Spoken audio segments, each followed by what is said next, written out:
Broadcasting and streaming worldwide from the Golf Club studios, it's the Golf Club Radio Show with Danielle Tucker.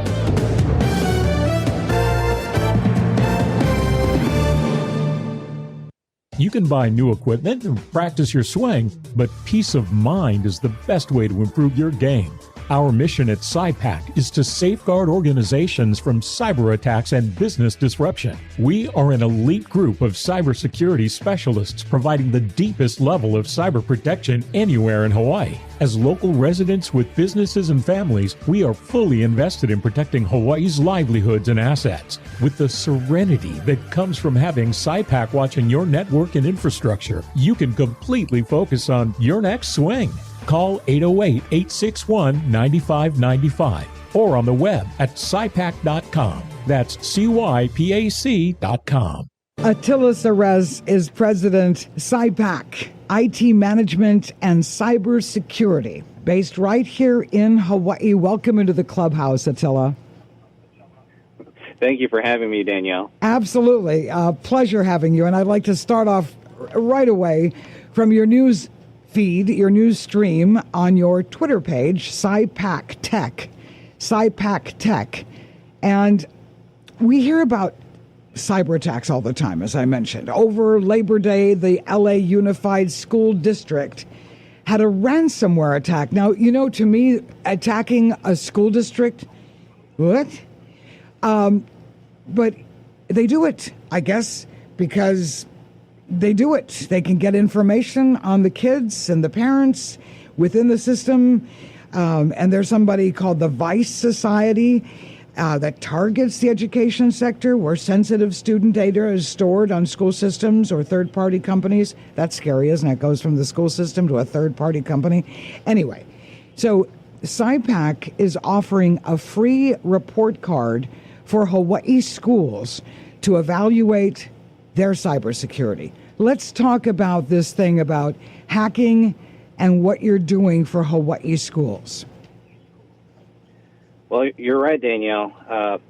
Earlier you mentioned that we see these kind of news stories show up, once a month or more. Well, guess what happened just this week? We had the LAUSD hack. We had the Uber hack that came out yesterday.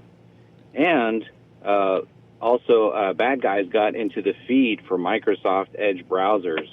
What that means is that anyone who opened up their computer screen had a link that would bring them to scams, particularly tech support scams. But back to LAUSD, you're absolutely right.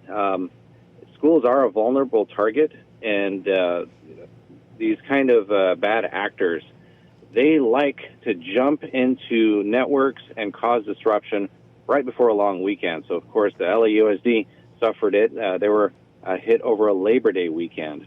And in our talks with law enforcement, they've given us insight into how they got in. And really the short story is deferred maintenance. And when we go and evaluate an organization such as a school or an critical infrastructure company or a private business, we look to see if they've done their deferred maintenance. You wouldn't want to go a month without showering, would you? Well, the same kind of thing happens with your systems. You do need to have regular service and proactive maintenance. And that's where it gets a little bit hairy because the technology is a moving target, right? We're in an arms race with these bad actors. And this is why we started the firm almost 20 years ago to protect Hawaii businesses from bad things that occur, because everyone now is connected to the world's most insecure network, otherwise known as the Internet. So that's our mission. We want to protect Hawaii, and if we can do that with the schools, with the critical businesses that we all depend upon, I'm going to consider that a win.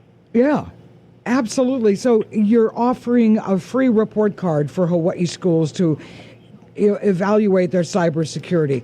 How would you go about doing this? Or if a school wants to have you check out if all of their systems are up to date, if they've, updated their apps. I mean, it's funny when the computer says, hey, you need to update something. it's not joking.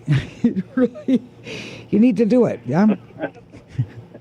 Well, much like our health stance, for each of us individually, I think we could all do just a little bit better. We could all diet a little bit more and exercise a little bit more. I think that's a reasonable assumption. And in schools, they're focused on taking care of kids and having a wonderful curriculum and dealing with those parents because, I'm a parent myself. I know I can be difficult sometimes. So, from a school administrator standpoint, technology sometimes gets a little bit left behind, or they just kind of do their best to keep things up and wait for a fire to pop up before putting it out.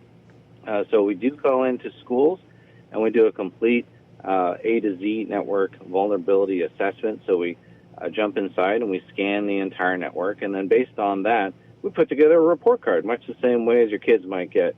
And we'd say things like, for example, equipment age. Well, if the equipment is beyond its useful lifespan, a student is going to really suffer from that. And over the years, we've done what we can to work with nonprofits to get equipment into the hands of students. As of course, if they don't have access to the proper equipment, they can't learn. And so we look at that. We look at their overall behavioral position. A good cybersecurity posture, good cyber hygiene is a combination of technology and behavior. So if you don't have the right behaviors installed in your staff, i.e. they may just simply not know to not put their password on a Post-it note and stick it on their screen. That's maybe what they've always done, but you can't really keep doing what you've always been doing in a highly evolving world like this. It's too dangerous. Yeah. And so we look at the technology and we look at the behavior. And I guess the software is a part of that, yes? Absolutely. Yeah. And, one thing about an arms race is that the software itself keeps getting better and better. The software from 10 years ago that used to protect systems simply can't do it anymore. And maybe we should start with a little bit of a story. So, some folks are interested in how, how do these bad actors actually get inside of a computer network and cause damage? This is a common attack pattern. Let's pretend that you're a critical infrastructure company, like a power company. Yeah. And on your website, you're so proud of all this great new equipment that you put inside your organization to provide utilities to the community, and you're also proud to offer some jobs to prospective candidates and indicate the type of equipment they need to have a specialty or understanding of. Well, imagine then that the HR manager starts receiving job applications. And inside those job applications, they figured out what kind of equipment is in your infrastructure because you posted on your website. And on your job listing, you've also posted the specialty required. Now that Word document has an embedded script, which then does a reverse shell and allows the bad actor to gain access to that system. Now they can go traverse the network looking for a vulnerability, some way to hop networks from your HR or IT network into your OT or your industrial control system network, which could then disrupt the utility. Right? Now that's kind of an extreme example, but that's the exact attack pattern we've seen. Luckily, they have not been too successful in the United States, but in other parts around the world, including Canada, Africa, Europe, they have been able to successfully infiltrate power companies using this method or something similar to it. And that's incredible. Like you mentioned, So a Word document that they've sent has something embedded in that Word document that will then allow them to get into the system. Am I understanding that right? You're absolutely correct. And older versions of Microsoft Office are still out there. You still see Microsoft Office, 2003 sometimes. Well, that won't protect you against a new type of script that if you try to open up an embedded script inside of a Word file with such an old version of Microsoft Word, well, it's going to be able to traverse the network and potentially take that computer over. And this is why that's a prime example of why keeping your software up to date with the current version is also going to give it your best security for your organization. Wow. And sometimes you may just forget, and that's okay. School districts sometimes forget, but there are some very low-cost options and special programs for nonprofits that allow them to keep their technology up to date so that this doesn't happen to them. One also scary fact is that particularly nonprofits are targets because their donor lists. Their donor lists are typically high net worth individuals, and they want to go after the donor list and target them specifically by stealing their cell phone number by a process called SIM swapping. If they have cryptos, emptying out their crypto wallets. It's a major problem if you're a donor and you're working with a nonprofit. You want to make sure that that nonprofit is secured. And of course, schools are, well, dare we call them, nonprofits. And there are many people involved in making a school happen. And we don't want that information out there, yeah? Yeah, absolutely. Good to know. This is Attila Seress, president of Cypac, IT Management and Cybersecurity, based here in Hawaii. And the best way to get in touch with you? Just give us a ring, 861-9595. That's an easy number, 861-9595. Remember, we always have to put 808. I sometimes forget when I'm just automatically dialing something. My fingers haven't, inputted the 808. Now, you started talking about the Microsoft Edge browser, the default browser on Windows. What was this about the malware bytes you were talking about? Sure thing. So I'm sure you've noticed if you have a Windows computer that there's a lot of news that started showing up in your taskbar, and if you bring up a web browser, it fights you and wants to use Microsoft's Edge browser, which there's nothing wrong with it. It's a great browser, but inside of that, there's also more news. And they've now discovered that the most effective news stories have kind of like this clickbait feel, like they're terrifying, like man finds a cave in his backyard and enters it and finds ... right? You want to click on that, get a picture of a cave, right? Those kind of movies. And so these scammers have figured out that if they create these kind of clickbait type news stories and they direct you to a website, on that website they can create a tech support scam. So a fake pop-up shows up, says your computer's infected, you need to call us right away, give us some money, and we'll clean it out for you. No harm, no foul. And I can't tell you I've seen this scam for over 10 years. This is just a new way that they've been able to push it out. And the problem is that most people get taken by this scam, and they never tell anyone about it. Oh. And that's the sad part. Yeah, we see our kupuna are a little bit trusting. Yeah. And we need to make sure that everyone knows that scams that include gift cards, that include tech support, those are very, very common because they're very effective. In fact, I was giving a presentation just recently, and as we were giving the presentation, someone who was listening in, their mom was running out the door. She says, "Quick, I need to borrow the car keys because I need to go to Walmart to buy gift cards because the FBI is going to come arrest me if I don't pay them with my Apple gift card."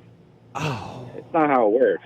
Oh yeah, and this happens, and I promise you, anyone who's listening may have heard of someone that this has happened to.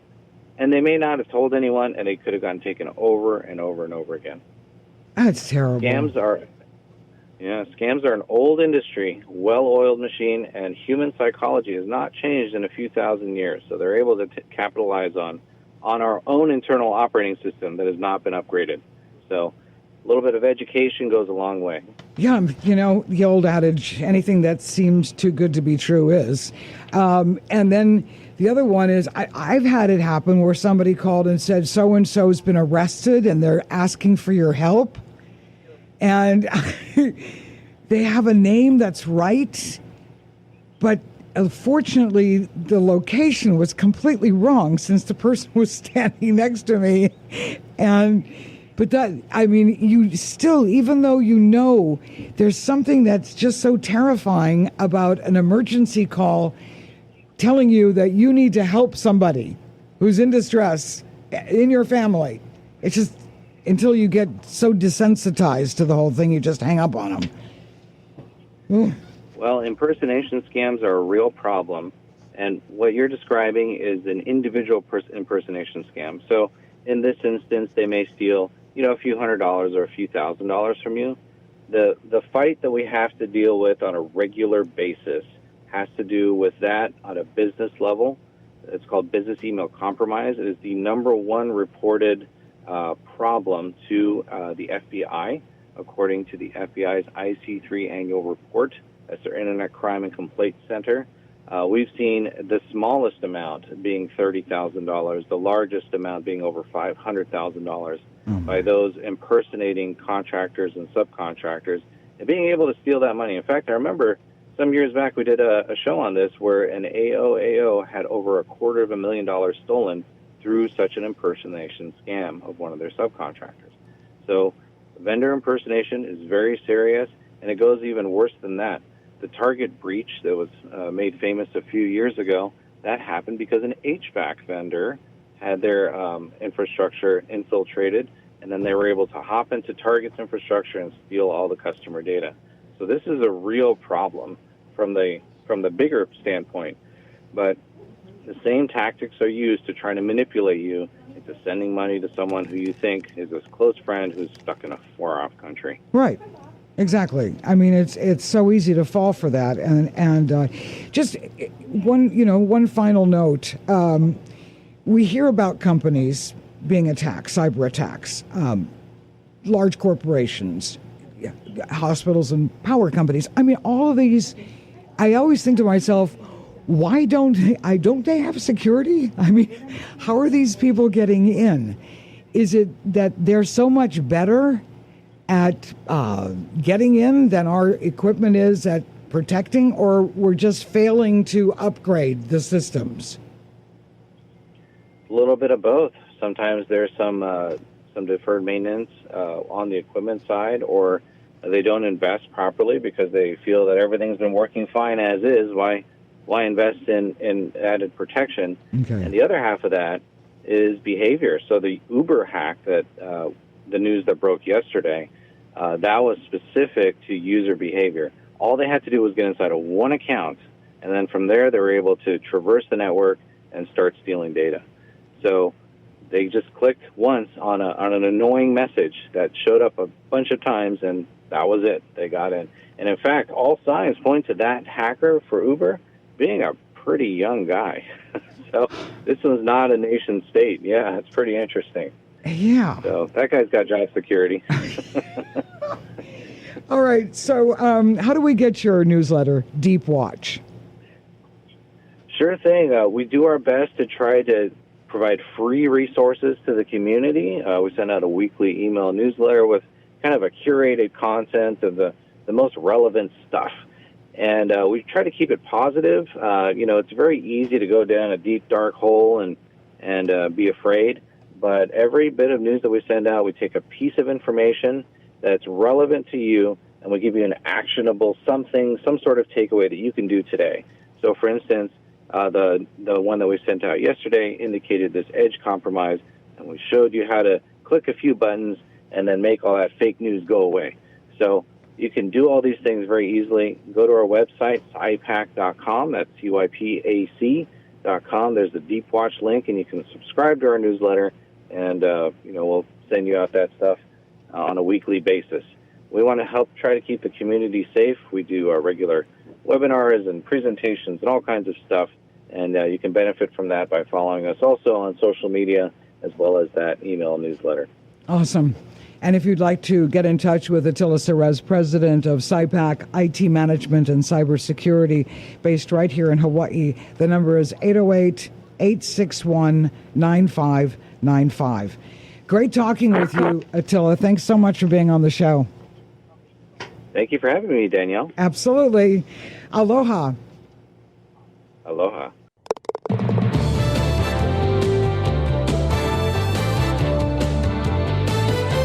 Stay tuned. We'll be hitting the greens with Danielle Tucker when we return to the Golf Club.